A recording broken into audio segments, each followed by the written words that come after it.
ഹരേ കൃഷ്ണ. ശ്രീമദ് ഭാഗവതത്തിന്റെ പുതിയൊരു ക്ലാസ്സിലേക്ക് എല്ലാവർക്കും സ്വാഗതം. ഓം അജ്ഞാന തിമിരാന്തസ്യ ജ്ഞാനാഞ്ജന ശലാകയ ചക്ഷുരുന്മീലിതം യേന തസ്മൈ ശ്രീ ഗുരുവേ നമ. ശ്രീ ചൈതന്യ മനോവിഷ്ടം സ്ഥാപിതം യേന ഭൂതലെ സ്വയം രൂപകഥാ മഹ്യം ദദാതി സോപദാതിഹം വന്ദേഹം ശ്രീ ഗുരും ശ്രീയുതാപദകമലം ശ്രീ ഗുരും വൈഷ്ണവാംശ്ച ശ്രീരൂപം സാഗ്രജാതം സഹഗണ രഘുനാഥാനിതം തം സജീവം സാദ്വൈതം സാവധൂതം പരിജന സഹിതം കൃഷ്ണ ചൈതന്യദേവം ശ്രീരാധാകൃഷ്ണ പാദാൻ സഹഗണ ലളിതാ ശ്രീ വിശാഖാനിതാംശ്ച. ഹേ കൃഷ്ണ കരുണാ സിന്ധോ ദീനബന്ധോ ജഗത്പദേ ഗോപേശ ഗോപികാന്ത രാധാകാന്ത നമോസ്തുതേ.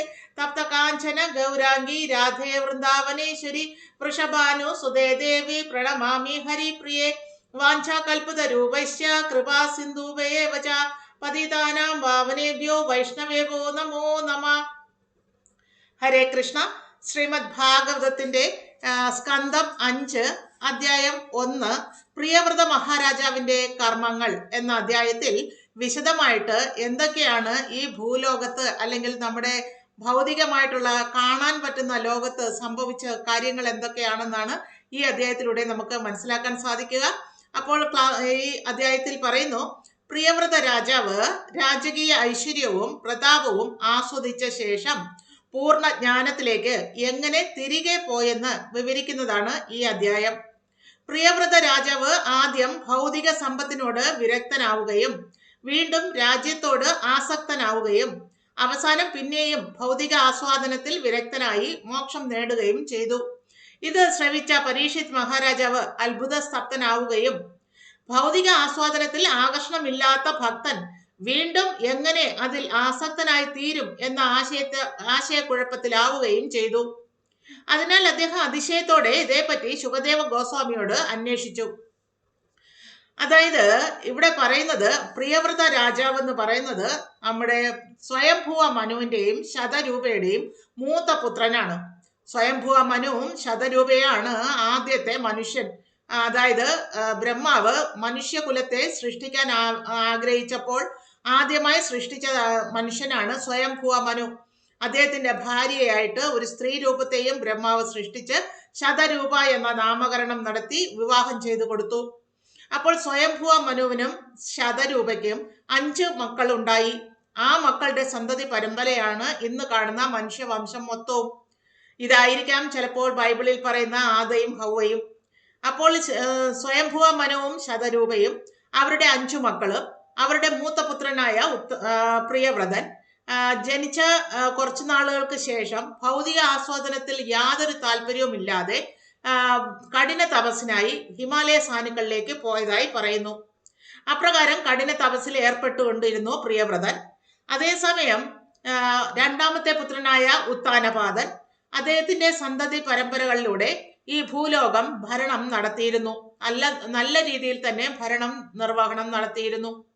അപ്രകാരം സ്വയംഭുവ മനുവിന്റെ സന്തതി പരമ്പരകളിൽ ദക്ഷ പ്രജാപതി വരെ എത്തി നിന്നു. ദക്ഷ പ്രജാപതി എന്ന് പറഞ്ഞാൽ നമുക്ക് എല്ലാവർക്കും അറിയാം, പുത്രിയെ സതിയെ ശിവൻ വിവാഹം കഴിച്ചതും സതി ഭർത്താവിനെ അധിക്ഷേപിച്ചത് സഹിക്കാനാവാതെ യജ്ഞ അഗ്നിയിലേക്ക് ആത്മാഹുതി നടത്തിയതുമൊക്കെ നമ്മൾക്ക് ചരിത്രത്തിലൂടെ മനസ്സിലാക്കാവുന്ന കാര്യങ്ങളാണ്. അപ്രകാരം കുപിതനായ ശിവൻ ദക്ഷന്റെ ശിരസ് ഛേദിക്കുകയും ദക്ഷ പ്രജാപതിയുടെ ഭാര്യയുടെ സങ്കട നിവർത്തിക്കായിട്ട് അദ്ദേഹത്തിന് പുതുജീവൻ നൽകാനായിട്ട് ഒരു ആടിന്റെ തല കട്ട് ചെയ്ത് ദക്ഷ പ്രജാപതിയുടെ ശരീരത്തിൽ ബന്ധിക്കുകയും അപ്രകാരം ജീവൻ തിരിച്ചു ലഭിക്കുകയും ചെയ്തു. എന്നാൽ ആടിന്റെ ശിരസോട് കൂടിയ ദക്ഷ പ്രജാപതിക്ക് അങ്ങേയറ്റം നാണക്കേട് തോന്നുകയും ഇനി ഒരു രാജപദവിയിൽ അലങ്കരിക്കാൻ ഞാൻ ഒട്ടും യോഗ്യനല്ല എന്ന് തിരിച്ചറിയുകയും അദ്ദേഹം കഠിന തപസ്സിലേക്ക് പോവുകയും ചെയ്തു. അപ്പോൾ രാജ്യം ഭരിക്കാൻ ചക്രവർത്തി ഇല്ലാതായി. അപ്പോൾ അതേ തുടർന്ന് സ്വയംഭുവ മനു തന്റെ മൂത്ത പുത്രനായ പ്രിയവ്രതനെ സമീപിക്കുകയും പ്രിയവ്രതനോട് രാജ്യഭരണം ഏറ്റെടുക്കാൻ അഭ്യർത്ഥിക്കുകയും ചെയ്തു. എന്നാൽ അദ്ദേഹം കഠിന തപസ്സിൽ നിന്ന് പിന്തിരിയാൻ തൽപരനല്ലായിരുന്നു. ഭൗതിക ആസ്വാദനത്തിൽ തീരെ താല്പര്യവും ഉണ്ടായിരുന്നില്ല.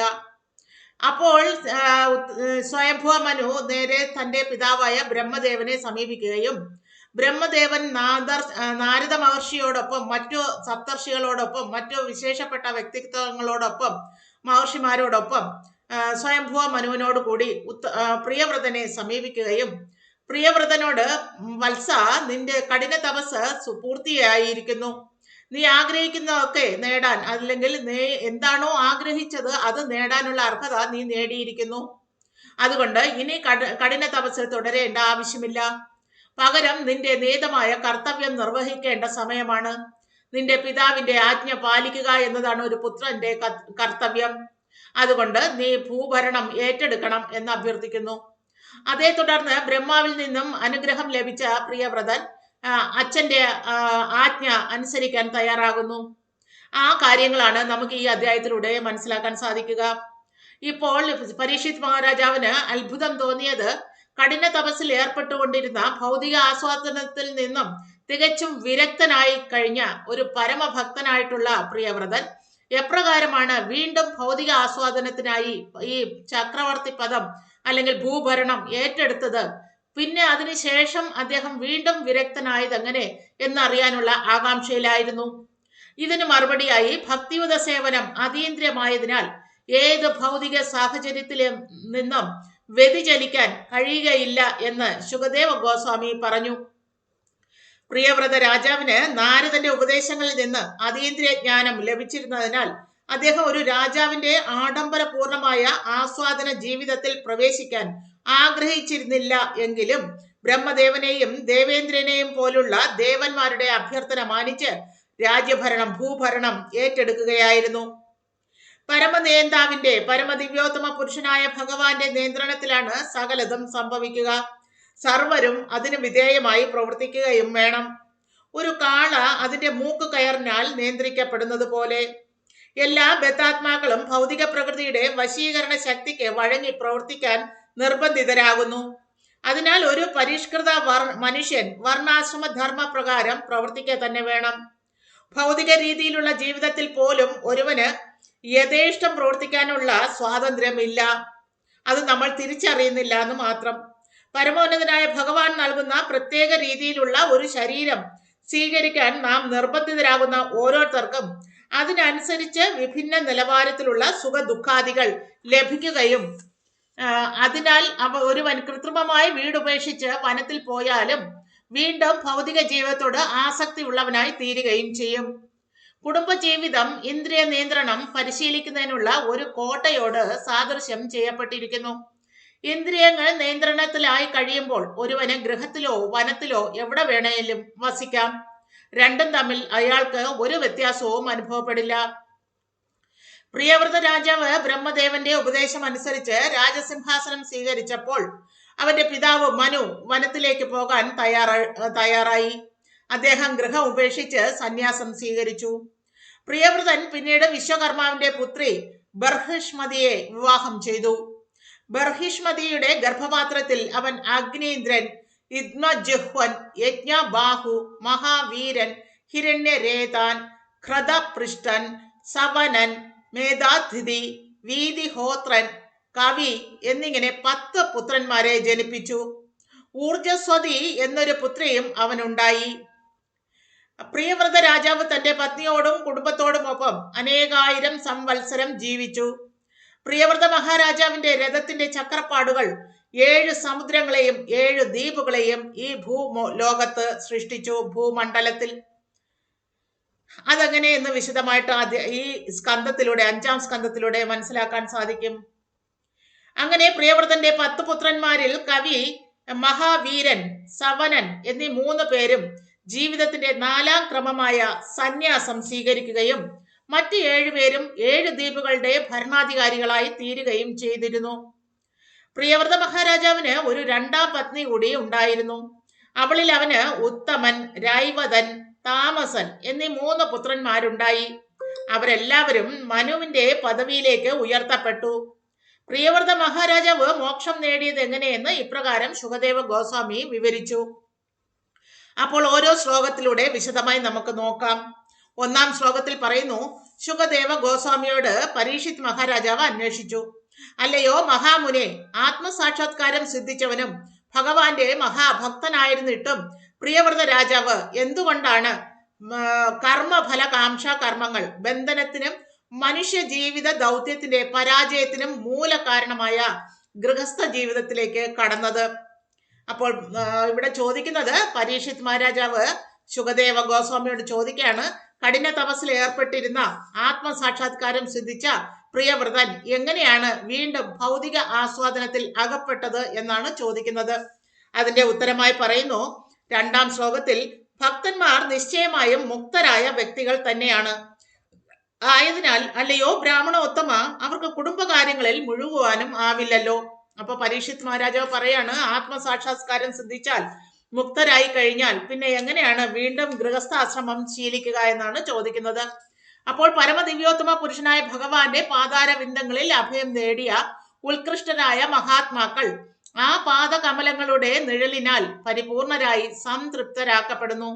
അവരുടെ അവബോധം കുടുംബാംഗങ്ങളാൽ ആകർഷിക്കപ്പെടാൻ സാധ്യത വളരെ തുച്ഛമാണ്, അല്ലെങ്കിൽ വിരളമാണ്. ശ്ലോകം 4 പറയുന്നു, രാജാവ് തുടരുന്നു, അല്ലയോ മഹാബ്രാഹ്മണ, പത്നിയോടും സന്താനങ്ങളോടും ഗൃഹത്തോടും അമിതമായ മമത ഉണ്ടായിരുന്ന പ്രിയവ്രത രാജാവിനെ പോലൊരു വ്യക്തിക്ക് കൃഷ്ണ അവബോധത്തിൽ ഒരിക്കലും തെറ്റുപറ്റില്ലാത്ത അത്യുന്നത പരിപൂർണത പുൽകാൻ എങ്ങനെയാണ് സാധിച്ചത്? എന്റെ ഏറ്റവും വലിയ സംശയവും ഇത് തന്നെയാണ്. അപ്പോ പരിപൂർണമായും ആത്മസാക്ഷാത്കാരം സിദ്ധിച്ച ഒരാൾ ഭൗതികമായി വിരക്തനാവുകയും യാതൊരു ആസക്തിയും ഇല്ലാതായി തീരുകയും ചെയ്യും. എന്നാൽ അപ്രകാരം ആസക്തി ഇല്ലാതായ പ്രിയവ്രതൻ എങ്ങനെയാണ് വീണ്ടും കുടുംബ ആശ്രമത്തിലേക്ക് കടന്നത് എന്നതാണ് പരീക്ഷിത് മഹാരാജാവിന്റെ സംശയം. അപ്പോൾ ശ്ലോകം 5 പറയുന്നു, ശ്രീ ശുകദേവ് ഗോസ്വാമി പറഞ്ഞു തുടങ്ങി, നീ പറഞ്ഞത് വളരെ ശരി തന്നെയാണ്. പരമദിവ്യോത്തമ പുരുഷനായ ഭഗവാന്റെ മഹിമകൾ, ബ്രഹ്മാവിനെ പോലെയുള്ള ഉന്നത വ്യക്തിത്വങ്ങൾ, ചാതുര്യവും ശക്തിയുമുള്ള അതീന്ദ്രിയ ശ്ലോകങ്ങളാൽ പുകഴ്ത്തുന്നത് മഹാഭക്തന്മാരെയും മുക്താത്മാക്കളെയും വളരെ സന്തുഷ്ടരാക്കും. ഭഗവാന്റെ പാദപങ്കജങ്ങളിലെ അമൃതിന് തുല്യമായ മധുവിനാൽ ആസക്തനാവുകയും അദ്ദേഹത്തിന്റെ മഹിമകളിൽ സദാ മനസ്സ് രമിപ്പിക്കുകയും ചെയ്യുന്ന ഒരു വ്യക്തി ചില വേളകളിൽ പ്രതിബന്ധങ്ങൾ ഉണ്ടായാലും താൻ നേടിയ ഉന്നത പദവി ഒരിക്കലും നഷ്ടപ്പെടുത്തുകയില്ല. അപ്പോൾ ശ്രീ ശുകദേവ് ഗോസ്വാമി പറയാണ്, ആത്മസാക്ഷാത്കാരം നേടിയ വ്യക്തിക്ക് അത് എത്ര ഗൃഹസ്ഥാശ്രമത്തിലേക്ക് കടന്നാലും യാതൊരു നഷ്ടവും സംഭവിക്കില്ല എന്നതാണ് ഇവിടെ പറയുന്നത്. അതായത് കൃഷ്ണ അവബോധത്തിൽ പുരോഗതി ആർജിച്ച ഒരു വ്യക്തിക്ക് വീണ്ടും ഭൗതിക രീതിയിലുള്ള ജീവിതത്തെ ആശ്ലേഷിക്കാനാവില്ലെന്നും ഭൗതിക ജീവിതത്തെ ആലിംഗനം ചെയ്യുന്ന ഒരാൾക്ക് അവന്റെ അസ്തിത്വത്തിന്റെ ഒരു തലത്തിലും കൃഷ്ണാബോധം സ്വീകരിക്കാനാവില്ലെന്നും രാജാവ് നടത്തിയ പ്രസ്താവനകൾ രണ്ടും ശുകദേവ ഗോസ്വാമി അംഗീകരിച്ചു. ഇത് വാസ്തവമാണ് എന്ന് പറയുന്നു. അതായത് ആത്മസാക്ഷാത്കാരം നേടിയ ഒരാള് ഭഗവാന്റെ പാദപങ്കജങ്ങളിൽ അഭയം തേടിയാൽ പിന്നീട് ഒരിക്കലും ഭൗതിക ആസ്വാദനത്തിലേക്ക് ആകൃഷ്ടനാവില്ല എന്നത് സത്യം തന്നെയാണ് എന്നിവിടെ ശുകദേവ് ഗോസ്വാമിയും സമ്മതിക്കുന്നു. പരമദിവ്യോത്തമ പുരുഷനായ ഭഗവാന്റെ മഹിമകളിൽ ഒരിക്കലും മനസ്സിനെ നിമഗ്നമാക്കിയ ഒരുവൻ വിഘ്നങ്ങൾ ഉണ്ടായാൽ പോലും അവന്റെ ഉന്നത പദവി ഉപേക്ഷിക്കുകയില്ലെന്ന് പറഞ്ഞത് ശുകദേവ് ഗോസ്വാമി ശരിവെച്ചു. ഏറ്റവും മംഗളപൂർണമായ ഒരു പരിതസ്ഥിതിയിലും ആ ഭക്തൻ യാതൊരു വിധത്തിലും ആ ഭൗതിക ആസ്വാദനത്തിൽ മുഴുകുകയോ അല്ലെങ്കിൽ ആകൃഷ്ടനാവുകയോ അല്ലെങ്കിൽ അതിൽ കംപ്ലീറ്റ്ലി മുഴുകി ജീവിക്കുകയോ ചെയ്യില്ല എന്നതാണ് സത്യം. അത് എപ്രകാരം എന്ന് നോക്കാം. ശ്ലോകം 6 പറയുന്നു, ശുകദേവ് ഗോസ്വാമി തുടരുകയാണ്, അല്ലയോ എന്റെ പ്രിയപ്പെട്ട രാജാവേ, പ്രിയവ്രത രാജകുമാരൻ നാരദ മുനിയുടെ തൃപ്പാദങ്ങൾ കണ്ടെത്തുകയും അദ്ദേഹത്തെ ആധ്യാത്മിക ഗുരുവായി സ്വീകരിച്ച് അതീന്ദ്രിയ ജ്ഞാനത്തിൽ അത്യുന്നത പരിപൂർണത നേടുകയും ചെയ്തിരുന്നതിനാൽ ഒരു മഹാഭക്തനുമായി മാറി. ഉന്നത ജ്ഞാനിയായിരുന്ന അദ്ദേഹം മറ്റൊന്നിലേക്കും ശ്രദ്ധ തിരിക്കാതെ സദാ ആധ്യാത്മിക വിഷയങ്ങളുടെ സംവാദങ്ങളിൽ ലീനനായി തുടർന്നു. രാജകുമാരന്റെ പിതാവ് അപ്പോൾ ലോകത്തിന്റെ ഭരണ ചുമതല ഏറ്റെടുക്കാൻ അവനോട് ആവശ്യപ്പെട്ടു. പ്രിയവ്രതന്റെ പിതാവ് സ്വയംഭുവ മനു അദ്ദേഹത്തോട് രാജ്യഭരണം ഏറ്റെടുക്കാനാണ് ആവശ്യപ്പെട്ടത്. അപ്പോൾ അവൻ വെളിപ്പെടുത്തപ്പെട്ട വേദശാസ്ത്രങ്ങളെ ചൂണ്ടിക്കാട്ടിയുള്ള തന്റെ ചുമതല സന്യാസമാണ് എന്ന് ബോധ്യപ്പെടുത്താൻ ശ്രമിച്ചു. പ്രിയവ്രത രാജകുമാരൻ എങ്ങനെ തന്നെ ആയാലും പരമദിവ്യോത്തമ പുരുഷനായ ഭഗവാനെ നിരന്തരം സ്മരിച്ചും എല്ലാ ഇന്ദ്രിയങ്ങളെയും ഭഗവത് സേവനങ്ങൾ വ്യാപരിപ്പിച്ചും തുടർച്ചയായി ഭക്തിയുത സേവനത്തിൽ തന്നെ മുഴുകാനായിരുന്നു താല്പര്യം. അതിനാൽ പിതാവിന്റെ ആജ്ഞ നിരസിക്കാൻ കഴിയാതെ ആയിട്ടും അവൻ അതിനെ സ്വാഗതം ചെയ്തില്ല. അതുകൊണ്ട് അവൻ ലോകത്തിന്റെ ഭരണ ചുമതല സ്വീകരിച്ചുകൊണ്ട് ഭക്തിയുത സേവനത്തിൽ നിന്ന് വ്യതിചലിക്കണോ എന്ന ചോദ്യം വളരെ അവധാനത്തിലൂടെ ഉയർത്തി. അപ്പോൾ സ്വയംഭുവ മനു അഭ്യർത്ഥിച്ചപ്പോൾ പ്രിയവ്രതൻ ചോദിക്കുകയാണ്, അല്ലയോ പിതാവേ, ഞാൻ ആത്മസാക്ഷാത്കാരം നേടുന്ന പാതയിലാണ്. ഇതിനെ ഉപേക്ഷിച്ചിട്ട് ഗൃഹസ്ഥാശ്രമത്തിലേക്ക് കടക്കണം എന്നാണോ താങ്കൾ ഉപദേശിക്കുന്നത് എന്നാണ് ചോദിച്ചത്. അടുത്ത ശ്ലോകത്തിൽ പറയുന്നു, 7ാമത്തെ ശ്ലോകത്തിൽ പറയുന്നു, ശ്രീ ശുകദേവ ഗോസ്വാമി തുടർന്നു, ആദ്യത്തെ സൃഷ്ടിക്കപ്പെട്ട ജീവിയും ഏറ്റവും ശക്തനായ ദേവനും ലോകകാര്യങ്ങളുടെ വികസനത്തിന്റെ ഉത്തരവാദിത്വമുള്ള വ്യക്തിയുമാണ് ബ്രഹ്മദേവൻ. ബ്രഹ്മദേവനാണ് ആദ്യത്തെ ലിവിങ് എൻറ്റിറ്റി. അദ്ദേഹം ഗർഭോദകശായി വിഷ്ണുവിന്റെ നേവലിൽ നിന്ന് വന്ന താമരപ്പൂവിൽ പൂജാതനായതാണ്. അപ്പോൾ മുതൽ ഭഗവാൻ അദ്ദേഹത്തെ വിസർഗ സൃഷ്ടിയാണ് ഏൽപ്പിച്ചത്. അതായത് വിസർഗ സൃഷ്ടി എന്ന് പറഞ്ഞാൽ സെക്കൻഡറി ക്രിയേഷൻ. സെക്കൻഡറി ക്രിയേഷൻ എന്ന് പറഞ്ഞാൽ ഭഗവാനാൽ സൃഷ്ടിക്കപ്പെട്ടതിനെ അസംബ്ലിംഗ് ചെയ്യുക എന്നുള്ളതാണ് സെക്കൻഡറി ക്രിയേഷനിലൂടെ നടക്കുന്നത്. അതായത് ബ്രഹ്മാവ് ജീവജാലങ്ങളെ സൃഷ്ടിക്കുന്നത് ഭഗവാൻ കൊടുക്കുന്ന ഇൻഗ്രീഡിയൻസ് യൂസ് ചെയ്ത ആണ് എന്നതാണ് വാസ്തവം. ഭഗവാനാൽ സൃഷ്ടിക്കപ്പെട്ട 16 ഘടകങ്ങളിൽ ചേർത്ത് അല്ലെങ്കിൽ 24 ഘടകങ്ങളെ ചേർത്ത് വിവിധ ജീവി വർഗങ്ങളിൽ ജീവാത്മാക്കളെ വിക്ഷേപിക്കുന്നു അല്ലെങ്കിൽ ജീവാത്മാക്കൾക്ക് ശരീരം നൽകുന്നു എന്ന ചുമതലയാണ് ബ്രഹ്മദേവനെ ഏൽപ്പിച്ചത്. പരമദിവ്യോത്തമ പുരുഷനായ ഭഗവാനിൽ നിന്ന് നേരിട്ട് ജനിച്ച അദ്ദേഹത്തിന് ലോക സൃഷ്ടിയുടെ ലക്ഷ്യം അറിയാവുന്നതിനാൽ അദ്ദേഹം സമഗ്ര ലോകത്തിന്റെയും അഭ്യുദയത്തിനായി തന്റെ കർമ്മങ്ങൾ സമർപ്പിക്കുന്നു. പരമശക്തനായ ഈ ബ്രഹ്മദേവൻ തന്റെ സഹചാരികളുടെയും വേദങ്ങളുടെയും മൂർത്തരൂപങ്ങളുടെയും അകമ്പടിയോടെ അദ്ദേഹത്തിന്റെ അത്യുന്നത ഭവനമായ ബ്രഹ്മലോകത്തിൽ നിന്ന് പ്രിയവ്രത രാജകുമാരൻ ധ്യാനത്തിൽ നിരതനായിരുന്ന സ്ഥലത്തേക്ക് ഇറങ്ങിച്ചെന്നു. അപ്പോൾ സ്വയംഭൂവ മനുവിന്റെ അഭ്യർത്ഥന മാനിക്കാതെ കണ്ടപ്പോൾ അദ്ദേഹം ബ്രഹ്മദേവനെ സമീപിച്ചതായും ആ ബ്രഹ്മദേവൻ പ്രിയവ്രതന്റെ സമീപം വന്നതായും മനസ്സിലാക്കാം. ശ്ലോകം 8 പറയുന്നു, ബ്രഹ്മദേവൻ അദ്ദേഹത്തിന്റെ അതിമഹത്തായ അരയന്ന വാഹനത്തിൽ അവരോഹണം ചെയ്യവേ സിദ്ധന്മാർ, ഗന്ധർവന്മാർ, സത്യന്മാർ, ചാരണന്മാർ, ലോകനിവാസികൾ എല്ലാവരും മഹാമുനിമാരും ദേവഗണങ്ങളും അവരവരുടെ വിമാനങ്ങളിൽ പറന്നെത്തി അദ്ദേഹത്തെ സ്വീകരിക്കുവാനും ആരാധിക്കുവാനും ആകാശവിധാനത്തിന് കീഴിൽ സമ്മേളിച്ചു. വിവിധ ഗ്രഹവാസികളുടെ ആരാധനകൾ ലഭിച്ച ബ്രഹ്മദേവൻ ഉജ്ജ്വലമായി പ്രകാശിക്കുന്ന നക്ഷത്രങ്ങളാൽ ചുറ്റപ്പെട്ട പൂർണ്ണചന്ദ്രനെ പോലെ കാണപ്പെട്ടു. ബ്രഹ്മദേവന്റെ അതിമഹത്തായ അരയന്ന വാഹനം അങ്ങനെ ഗന്ധമാദനഗിരിയുടെ അതിർത്തിയിൽ പ്രിയവ്രത രാജകുമാരൻ ഇരുന്നിരുന്ന സ്ഥലത്ത് എത്തിച്ചേർന്നു. ശ്ലോകം 9 പറയുന്നു, ബ്രഹ്മദേവൻ നാരദ മുനിയുടെ പിതാവ് ഈ ലോകത്തിലെ പരമോന്നതനായ വ്യക്തിയാണ്. മഹാഹംസത്തെ കണ്ടപ്പോഴേ ബ്രഹ്മദേവൻ എത്തിച്ചേർന്നെന്ന് നാരദ മഹർഷിക്ക് മനസ്സിലായി. അവർ പെട്ടെന്ന് എഴുന്നേറ്റു. നാരദന് ഉപദേശങ്ങൾ നൽകിക്കൊണ്ടിരുന്ന സ്വയംഭുവ മനുവും അദ്ദേഹത്തിന്റെ പുത്രൻ പ്രിയവ്രതനും എഴുന്നേറ്റു. അവർ അങ്ങേയറ്റം ബഹുമാനത്തോടെ കൈകൾ കൂപ്പി ബ്രഹ്മദേവനെ ആരാധിക്കാൻ ആരംഭിച്ചു. മുൻ ശ്ലോകത്തിൽ വിവരിച്ചതുപോലെ ബ്രഹ്മദേവന് ദേവഗണങ്ങളുടെ അകമ്പടി ഉണ്ടായിരുന്നെങ്കിലും അദ്ദേഹം തന്റെ പ്രത്യേക വാഹനമായ മഹാഹംസത്തിന്മേലായിരുന്നു സഞ്ചരിച്ചിരുന്നത്. അതുകൊണ്ട് അരയന്നത്തെ കണ്ടപ്പോഴേ ഹിരണ്യഗർഭൻ എന്ന നാമമുള്ള തന്റെ പിതാവ് ആഗതനാവുകയാണ് എന്ന് നാരദ മഹർഷിക്ക് മനസ്സിലായി. അദ്ദേഹം പെട്ടെന്ന് ബ്രഹ്മദേവനെ സ്വീകരിക്കുവാനും അദ്ദേഹത്തിന് ആരാധനകൾ അർപ്പിക്കുവാനും സ്വയംഭുവ മനുവിനോടും തന്റെ പുത്രൻ പ്രിയവ്രതനോടൊപ്പം എഴുന്നേറ്റു. ശ്ലോകം 10 പറയുന്നു, അല്ലയോ എന്റെ പ്രിയപ്പെട്ട പരീക്ഷിത് മഹാരാജാവേ, ബ്രഹ്മദേവൻ സത്യലോകത്ത് നിന്ന് ഭൂലോകത്തേക്ക് അവരോഹണം ചെയ്തപ്പോൾ നാരദമുനിയും പ്രിയവ്രത രാജകുമാരനും സ്വയംഭുവ മനുവും അദ്ദേഹത്തിന് ആരാധനാ ദ്രവ്യങ്ങൾ അർപ്പിക്കുവാനും വൈദിക അന്തസ്സിന് അനുയോജ്യമായ ഉന്നത യോഗ്യതകളുള്ള ഭാഷയിൽ അദ്ദേഹത്തെ സ്തുതിക്കുവാനും മുന്നോട്ട് വന്നു. ആ സമയത്ത് ബ്രഹ്മദേവൻ പ്രിയവ്രതനെ അനുകമ്പാപൂർവം വീക്ഷിച്ച് മന്ദസ്മേരവദനായി താഴെ പറയുന്നത് പോലെ സംസാരിച്ചു. അപ്പോൾ ശ്ലോകം 11 പറയുന്നു, ബ്രഹ്മദേവൻ ഈ ലോകത്തിലെ പരമോന്നത വ്യക്തി പറഞ്ഞു, അല്ലയോ എന്റെ പ്രിയപ്പെട്ട പ്രിയവ്രത, ഞാൻ നിന്നോട് പറയുന്നത് ദയവായി ശ്രദ്ധാപൂർവം ശ്രവിക്കുക. നമ്മുടെ അനുഭവപരമായ അളവുകൾക്കൊക്കെയും അതീതനായ പരമോന്നതനായ ഭഗവാനോട് അസൂയാലു ആകരുത്. നമ്മളെല്ലാവരും മഹാദേവൻ ഉൾപ്പെടെ നിന്റെ പിതാവും നാരദ മഹർഷിയും പരമോന്നതന്റെ ആജ്ഞ അനുസരിക്കണം. നമുക്ക് അദ്ദേഹത്തിന്റെ ആജ്ഞകളിൽ നിന്ന് വ്യതിചലിക്കുവാനുമാവില്ല. ശ്ലോകം 12 പറയുന്നു, കഠിന തപസ്സിന്റെ ശക്തി കൊണ്ടോ ഉയർന്ന വൈദിക വിദ്യാഭ്യാസം കൊണ്ടോ അല്ലെങ്കിൽ നിഗൂഢ യോഗത്തിന്റെ കരുത്ത് കൊണ്ടോ കായിക ബലത്താലോ അതുമല്ലെങ്കിൽ ബുദ്ധിപരമായ കർമ്മങ്ങളാലോ ആർക്കും പരമദിവ്യോത്തമ പുരുഷനായ ഭഗവാന്റെ ആജ്ഞ തള്ളിക്കളയുവാനാവില്ല. ഒരുവനും അവന്റെ ധാർമ്മിക ശക്തിയാലോ ഭൗതിക സമ്പത്തിലോ അഥവാ മറ്റേതെങ്കിലും ഉപാധിയാലോ സ്വയമോ അന്യരുടെ സഹായത്തോടെയോ പരമോന്നതനായ ഭഗവാന്റെ ആജ്ഞ നിരസിക്കുവാനുമാവില്ല. ബ്രഹ്മാവ് മുതൽ ഉറുമ്പ് വരെയുള്ള ഒരു ജീവിക്കും അതിന് സാധ്യമല്ല തന്നെ.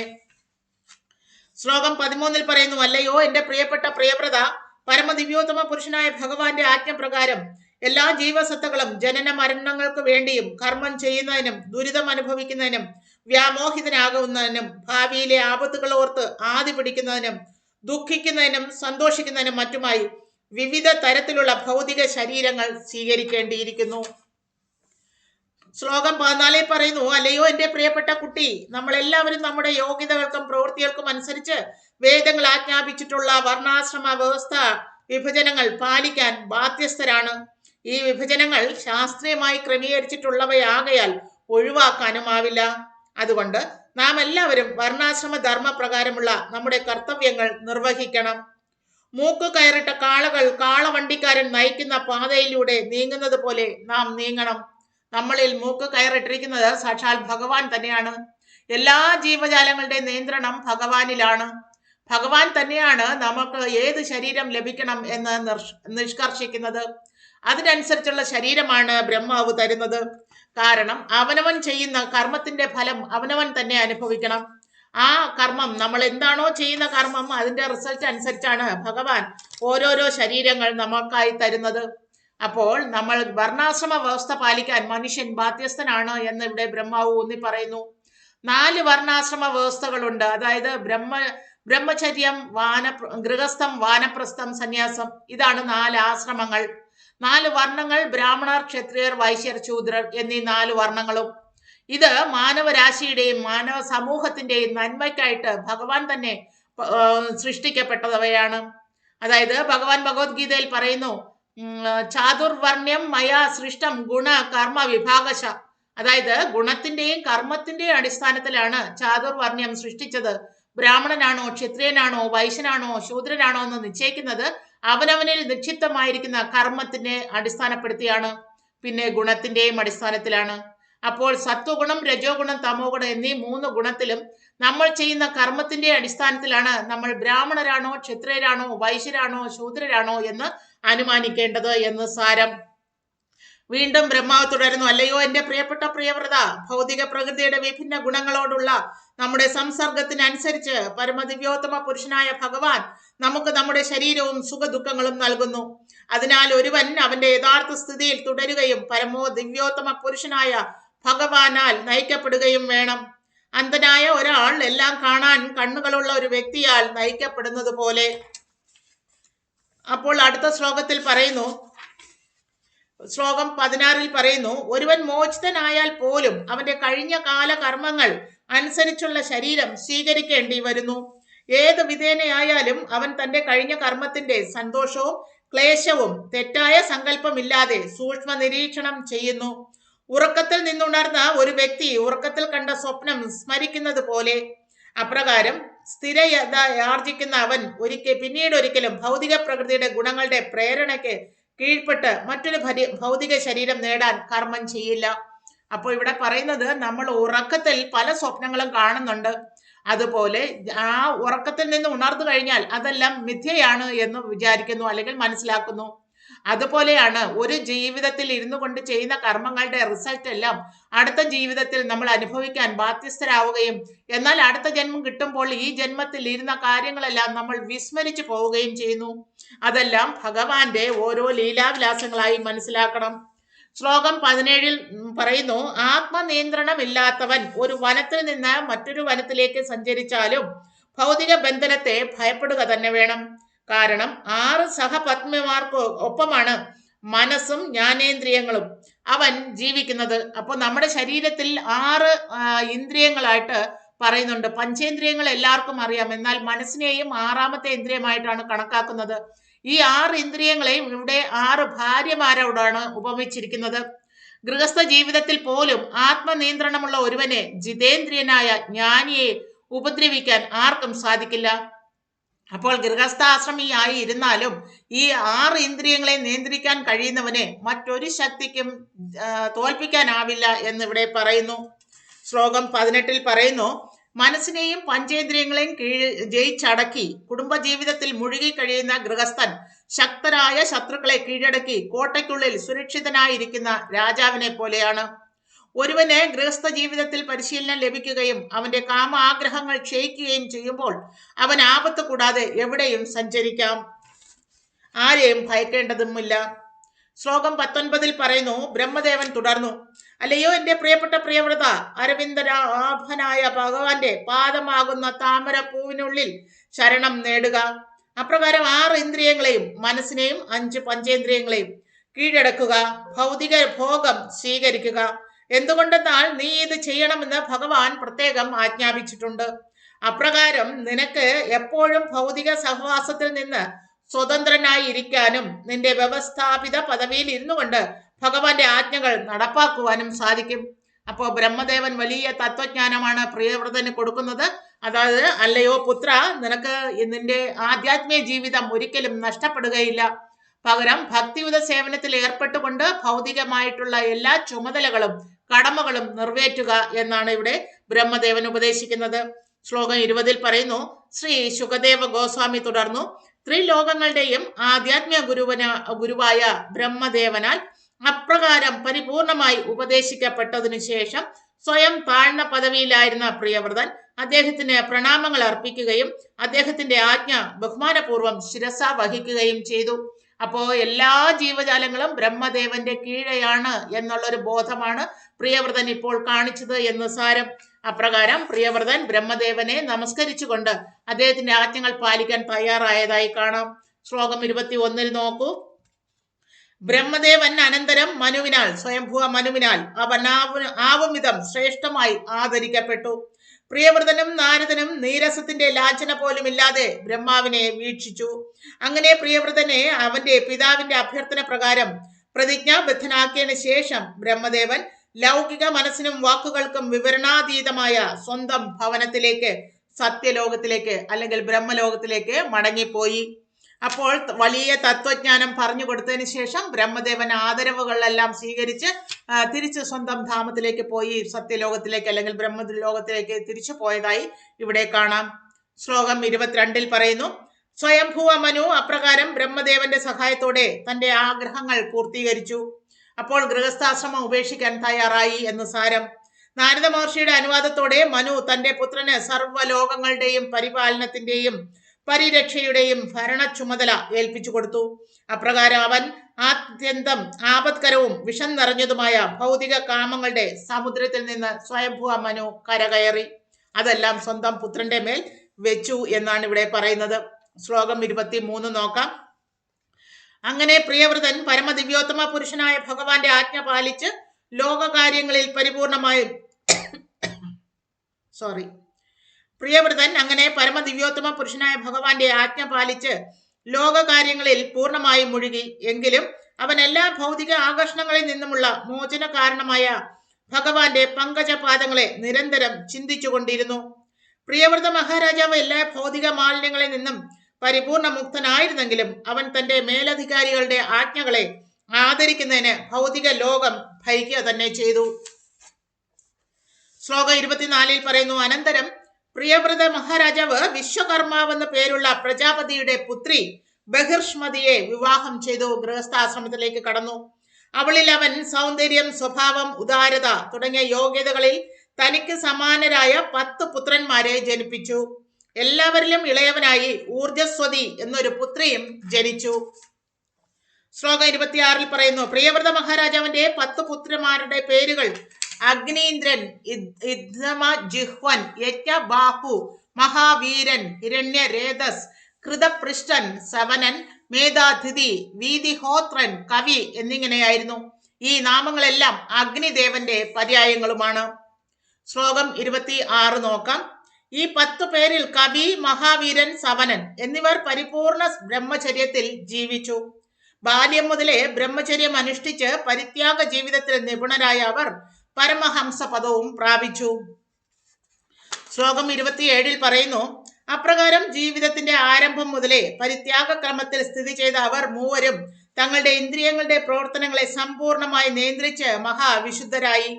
അവർ എല്ലായ്പ്പോഴും അവരുടെ മനസ്സുകളെ സമഗ്ര ജീവസത്തകളുടെയും വിശ്രമസ്ഥാനവും ആയതിനാൽ വാസുദേവൻ എന്ന പ്രസിദ്ധമായ പരമദിവ്യോത്തമ പുരുഷനായ ഭഗവാന്റെ പാദപങ്കജങ്ങളിൽ ഏകാഗ്രമാക്കി. അദ്ദേഹത്തിന്റെ പാദപങ്കജങ്ങളിൽ നിരന്തരം ധ്യാനിക്കുക മൂലം പ്രിയവ്രത മഹാരാജാവിന്റെ ഈ 3 പുത്രന്മാരും ഭക്തിയുത സേവനത്തിൽ ഉന്നതി നേടി. ഭക്തിയുത സേവനത്തിന്റെ ശക്തിയാൽ അവർക്ക് എല്ലാവരുടെയും ഹൃദയത്തിൽ സ്ഥിതി ചെയ്യുന്ന പരമദിവ്യോത്തമ പുരുഷനായ ഭഗവാനെ പ്രത്യക്ഷത്തിൽ ദർശിക്കുവാനും യോഗ്യതാപരമായി അവരും അദ്ദേഹവും തമ്മിൽ യാതൊരു ഭിന്നതയുമില്ലെന്ന് ബോധ്യമാക്കാനും സാധിച്ചു. ശ്ലോകം 28 പറയുന്നു, പ്രിയവ്രത മഹാരാജാവ് അവന്റെ മറ്റേ പത്നിയിൽ, രണ്ടാമത്തെ പത്നിയിൽ ഉത്തമൻ, താമസൻ, രൈവതൻ എന്നിങ്ങനെ 3 പുത്രന്മാർക്ക് ജന്മം നൽകിയിരുന്നു. അവർ മൂവരും പിന്നീട് മന്വന്തര യുഗങ്ങളുടെ ചുമതല ഏറ്റെടുത്തു. അതായത് സ്വയംഭുവ മനു ഒരു മനുവംശവും അതുപോലെ മനുവംശങ്ങൾ തുടരാനും ഈ 3 പുത്രന്മാർക്കും സാധിച്ചതായും പറയുന്നു. അതായത് ബ്രഹ്മാവിന്റെ ഓരോ ദിവസത്തിലും 14 മനുക്കൾ വന്നു പോകുന്നു. ഒരു മനുവിന്റെ മന്വന്തരത്തിന്റെ ദൈർഘ്യം, ഒരു മനുവിന്റെ ജീവിത കാലയളവ് 71 ദിവ്യയുഗങ്ങളാണ്. ഒരു ദിവ്യയുഗത്തിന്റെ ദൈർഘ്യം 432 ഇൻറ്റു 10⁴ വർഷങ്ങളാണ്. പ്രിയവ്രത മഹാരാജാവിന്റെ കുടുംബത്തിലുള്ളവരാണ് മന്വന്തരങ്ങളുടെ ഭരണത്തിന് തിരഞ്ഞെടുക്കപ്പെടുന്ന മനുക്കൾ. അവരിൽ 3 പേരെ ഇവിടെ പ്രത്യേകം എടുത്തു പറഞ്ഞിരിക്കുന്നു, ഉത്തമനും, താമസനും, രൈവതനും. അപ്പോൾ ഇവിടെ പറയുന്നത് ബ്രഹ്മാവിന്റെ ഒരു പകലിൽ 14 മനുക്കൾ വന്നു പോകും എന്നാണ്. ബ്രഹ്മാവിന്റെ ഒരു പകൽ എന്നാൽ നമ്മുടെ 4 യുഗങ്ങൾ ചേരുന്നതിനെയാണ് ഒരു ദിവ്യയുഗം എന്ന് പറയുക. ഒരല്പം കണക്കിലൂടെ നമുക്ക് നോക്കിയാൽ ഒരു ദിവ്യയുഗം അല്ലെങ്കിൽ ഒരു ദിവ്യയുഗം എന്ന് പറഞ്ഞാൽ സത്യയുഗം പ്ലസ് ത്രേതായുഗം പ്ലസ് ദ്വാപരയുഗം പ്ലസ് കലിയുഗം എന്നാണ് വർഷങ്ങൾ കണക്കാക്കുക. കലിയുഗം എന്ന് പറയുന്നത് 4,32,000 വർഷമാണ് കലിയുഗം. ഈ കലിയുഗത്തിന്റെ 2 കൊണ്ട് ഗുണിച്ചാൽ ദ്വാപരയുഗം കിട്ടും. കലിയുഗത്തിന്റെ വർഷത്തെ 3 കൊണ്ട് ഗുണിച്ചാൽ ത്രേതായുഗം കിട്ടും. വർഷത്തിനെ 4 കൊണ്ട് ഗുണിച്ചാൽ അത് സത്യയുഗത്തിലെ വർഷങ്ങളായി കണക്കാക്കാം. ഈ വർഷങ്ങളെല്ലാം കൂടിച്ചേരുന്നതാണ് ഒരു ദിവ്യ യുഗം എന്ന് അറിയപ്പെടുക. ഈ ദിവ്യയുഗം പോലുള്ള 1000 ദിവ്യയുഗങ്ങളാണ് ബ്രഹ്മാവിന്റെ ഒരു പകൽ. അതുപോലെ അത്രയും ദൈർഘ്യമുണ്ട് ബ്രഹ്മാവിന്റെ ഒരു രാത്രിക്കും. അത്രയും കാലയളവിൽ ബ്രഹ്മാവ് സൃഷ്ടികർമ്മം ചെയ്യാതെ ഉറക്കമായിരിക്കും. വീണ്ടും അടുത്ത പകലിൽ ബ്രഹ്മാവ് ഉണർന്ന് വീണ്ടും സൃഷ്ടികർമ്മത്തിൽ ഏർപ്പെടും. ഇങ്ങനെ ബ്രഹ്മാവിന്റെ ഒരു പകലിൽ 14 മനുക്കൾ വന്നു പോകും. അതിൽ ഇപ്പോൾ 7ാമത്തെ മനുവാണ് നമ്മൾ ജീവിച്ചിരിക്കുന്ന ഈ കാലഘട്ടത്തിലെ മന്വന്തരം. അപ്പോൾ ഈ 14 മനുക്കളിൽ ഒരു മനുവിന്റെ കാലയളവ് വർഷം കണക്കാക്കുകയാണെങ്കിൽ 72 ദിവ്യയുഗങ്ങളാണെന്ന് സാരം. അതായത് ദിവ്യയുഗം എന്ന് പറഞ്ഞാൽ കലിയുഗം പ്ലസ് ദ്വാപരയുഗം പ്ലസ് ത്രേതായുഗം പ്ലസ് സത്യയുഗം, ഈ 4 യുഗങ്ങളെയും കൂടെ കൂട്ടിച്ചേർത്താണ് ഒരു ദിവ്യയുഗം എന്ന് പറയുക. അങ്ങനത്തെ 72 ദിവ്യയുഗങ്ങളിൽ ഒരു മനു ജീവിച്ചിരിക്കും എന്ന് സാരം. അടുത്ത ശ്ലോകം 29 പറയുന്നു, അങ്ങനെ കവിയും മഹാവീരനും സവനനും പരമഹംസ പദത്തിൽ പരിപൂർണത നേടിക്കഴിഞ്ഞതിന് ശേഷം പ്രിയവ്രത മഹാരാജാവ് 11 അർബുദ വർഷം ലോകം ഭരിച്ചു. എപ്പോൾ അവൻ തന്റെ ശക്തങ്ങളായ കരങ്ങളാൽ അമ്പെടുത്ത് വില്ലിൽ തൊടുക്കുവാൻ തീരുമാനിക്കുന്നുവോ ആ നിമിഷം അവൻ ലോകത്തിന്റെ ഭരണത്തിൽ പ്രകടിപ്പിച്ചിരുന്ന അദ്വിതീയങ്ങളായ വീരസാഹസികതകളെ ഭയപ്പെട്ടിരുന്ന ധാർമ്മിക ജീവിതത്തിന്റെ ക്രമീകൃത തത്വങ്ങളുടെ സർവവിഘാതങ്ങളും ഓടി ഒളിക്കുമായിരുന്നു. അവൻ തന്റെ പത്നി ബഹിർഷ്മതിയെ വളരെയധികം സ്നേഹിച്ചിരുന്നു. ദിവസങ്ങൾ കടന്നു പോകുന്തോറും അവരുടെ ദാമ്പത്യ ബന്ധത്തിന്റെ മാധുര്യമുള്ള കൊടുക്കൽ വാങ്ങലുകളും വർദ്ധിച്ചു വന്നു. ബഹിർഷ്മതി രാജ്ഞിയെ അവളുടെ ഇരിപ്പ്, എഴുന്നേൽപ്പ്, നടത്ത, തൂമന്ദഹാസം, തുറന്നുള്ള ചിരിയും കടക്കൺ കടാക്ഷവും വശ്യമായ ചലനങ്ങളും തുടങ്ങിയ സ്ത്രൈണഭാവങ്ങളാൽ അദ്ദേഹത്തിന്റെ ശക്തി വർദ്ധിപ്പിച്ചുകൊണ്ടേയിരുന്നു. അങ്ങനെ ഒരു മഹാത്മാവായിരുന്നിട്ടും അവൻ തന്റെ പത്നിയുടെ സ്ത്രൈണഭാവങ്ങളിൽ സ്വയം നഷ്ടപ്പെടുന്നതായി കാണപ്പെട്ടു. അവൻ അവളോട് വെറും ഒരു സാധാരണ മനുഷ്യനെ പോലെ പെരുമാറി. എങ്കിലും യഥാർത്ഥത്തിൽ അവൻ ഒരു മഹാത്മാവ് തന്നെയായിരുന്നു. പരമദിവ്യോത്തമ പുരുഷന്റെ പങ്കജങ്ങളിൽ സർവ്വതും സമർപ്പിച്ച് സന്യാസാശ്രമത്തിൽ ഇരുന്ന ആ പ്രിയവ്രതൻ ഇപ്പോൾ സ്വന്തം ഭാര്യയിൽ ആകൃഷ്ടനായി എങ്കിലും ഭൗതികമായിട്ടുള്ള യാതൊരു അറ്റാച്ച്മെന്റും ഉണ്ടായിരുന്നില്ല എന്നതാണ് സത്യം.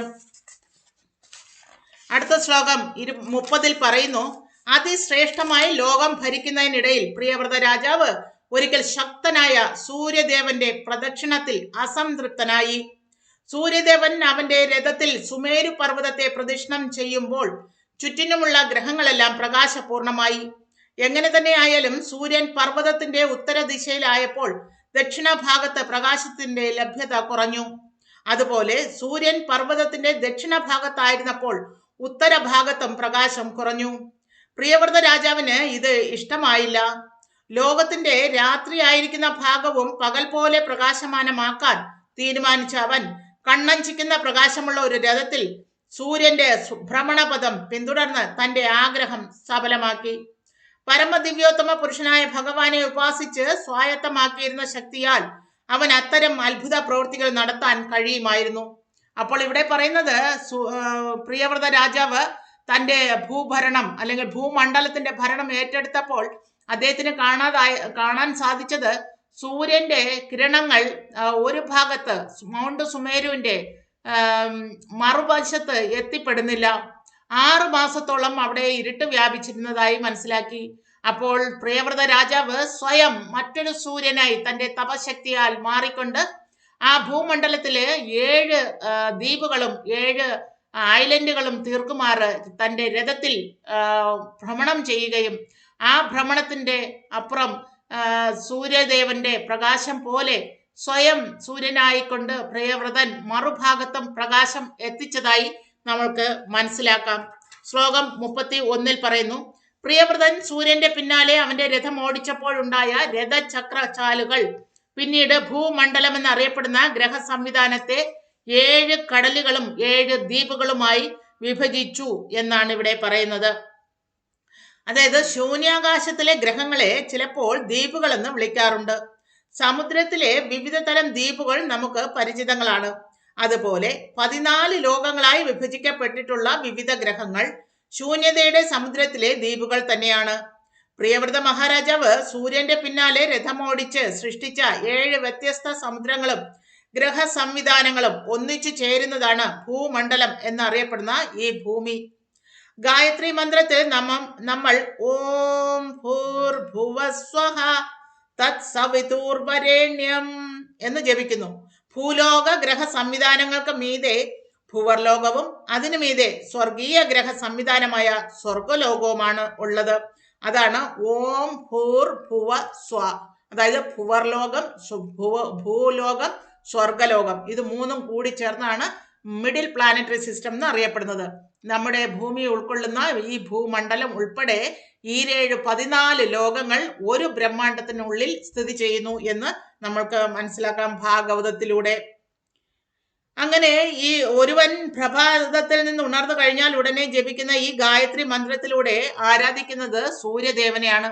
ഈ 3 മണ്ഡലത്തിലും പ്രകാശം പകരുന്നത് സൂര്യദേവനാണ് എന്ന് സാരം. അതുകൊണ്ടാണ് രാവിലെ എഴുന്നേറ്റ ഉടനെ സൂര്യ നമസ്കാരം ചെയ്യണം, ഗായത്രി മന്ത്രം, സൂര്യ ഗായത്രി മന്ത്രം ജപിക്കണം എന്നൊക്കെ ആചാര്യന്മാർ നിഷ്കർഷിക്കുന്നത്. ശ്ലോകം 32 പറയുന്നു, ജംബു, പ്ലക്ഷം, ശാൽമലി, കുശം, ക്രൗഞ്ചം, ശാകം, പുഷ്കരം എന്നിവയാണ് 7 ദ്വീപുകൾ. ഇവയോരോന്നും ഒന്നിനു മീതെ മറ്റേത് എന്ന നിലയിലും തൊട്ടു മുന്നിലുള്ളതിനേക്കാൾ ഇരട്ടി വലിപ്പമുള്ളതും ഒരു ദ്രവ വസ്തുവിനാൽ ചുറ്റപ്പെട്ടതുമാണ്. അപ്പോൾ ഈ 7 ദ്വീപുകളുടെ പേരുകളാണ് ഇവിടെ പറഞ്ഞത്. ഓരോ ഗ്രഹ സംവിധാനത്തിലെയും സമുദ്രത്തിൽ വ്യത്യസ്ത ദ്രാവകങ്ങളാണ് ഉള്ളത്. അവ എങ്ങനെയാണ് സ്ഥിതി ചെയ്യുന്നതെന്ന് അടുത്ത ശ്ലോകത്തിൽ വിശദമാക്കുന്നു. അപ്പോൾ പ്രിയവ്രതന്റെ രഥചക്രം പതിഞ്ഞ് അവിടം സമുദ്രമായി മാറി, മറ്റു ഭാഗം കരഭാഗമായി. അപ്പോൾ സമുദ്രങ്ങളാൽ ചുറ്റപ്പെട്ട ദ്വീപുകളായി മാറി എന്ന് സാരം. ഇതെല്ലാം ഒരു വൃത്താകൃതിയിൽ നമ്മൾ സങ്കല്പിച്ചാൽ നമ്മൾക്ക് വളരെ പെട്ടെന്ന് മനസ്സിലാക്കാം. അപ്പോൾ ഇന്നർ സർക്കിൾ, അതിന്റെ പുറത്ത് മറ്റൊരു സർക്കിൾ, അതിന്റെ പുറത്ത് മറ്റൊരു സർക്കിൾ, ഇങ്ങനെ 7 സർക്കിളുകളാണ് 7 ദ്വീപുകൾ. അതിൽ ഏറ്റവും അവസാനത്തിനെയാണ് പുഷ്കര ഐലൻഡ് എന്ന് പറയുക. ഏറ്റവും ഇന്നർ സർക്കിളിനെയാണ് ജംബുദ്വീപ് എന്ന് പറയുക. ആ ജംബുദ്വീപിലാണ് നമ്മുടെ ഭൂമി സ്ഥിതി ചെയ്യുന്നത് എന്ന് ഭാഗവതത്തിൽ വ്യക്തമാക്കുന്നുണ്ട്. അപ്പോൾ 7 സമുദ്രങ്ങളെ പറ്റി നോക്കാം. യഥാക്രമം ഉപ്പുജലം, കരിമ്പ് നീര്, മദ്യം, നെയ്യ്, പാൽ, കടഞ്ഞെടുത്ത തൈര്, മധുരമുള്ള കുടിവെള്ളം എന്നിവ നിറഞ്ഞതാണ് ഈ സപ്തസാഗരങ്ങൾ. എല്ലാ ദ്വീപുകളും ഈ സമുദ്രങ്ങളാൽ സമ്പൂർണമായി ചുറ്റപ്പെട്ടവയും ഓരോ സമുദ്രവും ദ്വീപിന്റെ വീതിക്കും ചുറ്റളവിനും തുല്യ വിസ്തൃതി ഉള്ളവയുമാണ്. ബഹിർഷ്മതി രാജ്ഞിയുടെ ഭർത്താവായ പ്രിയവ്രത മഹാരാജാവ് ഈ ദ്വീപുകളുടെ പരമാധികാരം തന്റെ യഥാക്രമത്തിലുള്ള പുത്രന്മാരായ അഗ്നീന്ദ്രൻ, ഇദ്മജഹ്വൻ, യജ്ഞബാഹു, ഹിരണ്യരേതസ്, കൃതപൃഷ്ടൻ, മേധാതിഥി, വീതിഹോത്രൻ എന്നിവർക്ക് നൽകി. അപ്രകാരം അവർ ഓരോരുത്തരും പിതാവിന്റെ ആജ്ഞപ്രകാരം ആ ദ്വീപുകളുടെ രാജാക്കന്മാരുമായി. അപ്പൊ നേരത്തെ പറഞ്ഞ 7 ദ്വീപുകൾ 7 പുത്രന്മാർക്കായി വീതിച്ചു നൽകിയതായി പറയുന്നു. ഈ ദ്വീപുകളെല്ലാം വിവിധ തരത്തിലുള്ള സമുദ്രങ്ങളാൽ ചുറ്റപ്പെട്ടവയാണെന്നും ഓരോ സമുദ്രത്തിന്റെയും വിസ്തൃതി അതിന്റെ ദ്വീപിന്റെ വീതിക്കും ചുറ്റളവിനും തുല്യമാണെന്നും ഇവിടെ കൊടുത്തിട്ടുള്ള വിശദീകരണത്തിൽ നിന്ന് മനസ്സിലാക്കാൻ സാധിക്കും. എങ്ങനെ തന്നെയായാലും സമുദ്രങ്ങളുടെ നീളം ദ്വീപുകളുടെ നീളത്തിന് തുല്യമല്ല. വീരരാഘവ ആചാര്യന്റെ അഭിപ്രായം അനുസരിച്ച് ആദ്യത്തെ ദ്വീപിന്റെ വീതി 100,000 യോജനയാണ്. ഒരു യോജന എന്നാൽ 8 മൈലിന് തുല്യമാണ്. ആ നിലയ്ക്ക് ആദ്യത്തെ ദ്വീപിന്റെ വീതി 8,000 മൈലുകളാണെന്ന് കണക്കാക്കപ്പെട്ടിരിക്കുന്നു. അതിന് ചുറ്റുമുള്ള സമുദ്രത്തിന്റെ വീതി അതിന് തുല്യമാണെങ്കിലും നീളം തുല്യമല്ല. കാരണം അത് സർക്കിൾ ആയിട്ടാണല്ലോ ഇരിക്കുന്നത്. അപ്പോൾ എന്തായാലും അതിന്റെ നീളം ഇതിന്റെ കൂടുതലാകാനേ ചാൻസ് ഉള്ളൂ. ശ്ലോകം 34 നോക്കാം. പ്രിയവ്രത മഹാരാജാവ് പിന്നീട് തന്റെ പുത്രി, ഏറ്റവും അവസാനത്തെ പുത്രി ഊർജസ്വതിയെ ശുക്രാചാര്യന് വിവാഹം ചെയ്തു കൊടുക്കുകയും അവളിൽ അവൻ ദേവയാനി എന്ന പേരുള്ള ഒരു പുത്രിക്ക് ജന്മം നൽകുകയും ചെയ്തു. ശ്ലോകം 35 പറയുന്നു, അല്ലയോ എന്റെ പ്രിയപ്പെട്ട രാജാവേ, ഭഗവാന്റെ പാദ പങ്കജങ്ങളുടെ ധൂളിയിൽ ശരണം പ്രാപിച്ച ഒരു ഭക്തന് 6 ഭൗതിക ശിക്ഷകളെയും, അതായത് വിശപ്പ്, ദാഹം, ദുഃഖം, മിഥ്യാമോഹം, വാർദ്ധക്യം, മരണം എന്നിവയെ അതിവേഗം അതീന്ദ്രീകരിക്കുവാനും മനസ്സിനെയും പഞ്ചേന്ദ്രിയങ്ങളെയും ജയിക്കുവാനും കഴിയും. 4 വർണ്ണങ്ങളുടെയും അധികാര അതിർത്തിക്ക് പുറത്തു വരുന്ന ഒരു വ്യക്തിക്ക് പോലും, മറ്റു വാക്കുകളിൽ പറഞ്ഞാൽ അസ്പൃശ്യനായ ഒരു വ്യക്തിക്ക് പോലും ഭഗവാന്റെ ദിവ്യനാമം ഒരിക്കൽ മാത്രം ഉച്ചരിക്കുന്ന പക്ഷം തൽക്ഷണം ഭൗതിക അസ്തിത്വത്തിന്റെ ബന്ധനത്തിൽ നിന്ന് മോചിതനാകാമെന്നിരിക്കെ ഒരു പരിശുദ്ധ ഭക്തനെ സംബന്ധിച്ച് ഇത് വലിയ അത്ഭുതമുളവാക്കുന്ന കാര്യമേ അല്ല. ശ്ലോകം 36 പറയുന്നു,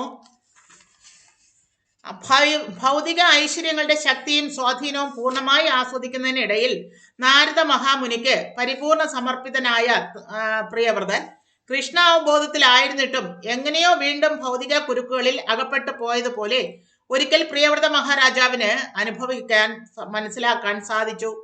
അതുമൂലം മനസ്സ് അസ്വസ്ഥമായ അദ്ദേഹം പരിത്യാഗത്തിന്റെ പ്രചോദനത്താൽ എന്ന പോലെ സംസാരിക്കാൻ ആരംഭിച്ചു.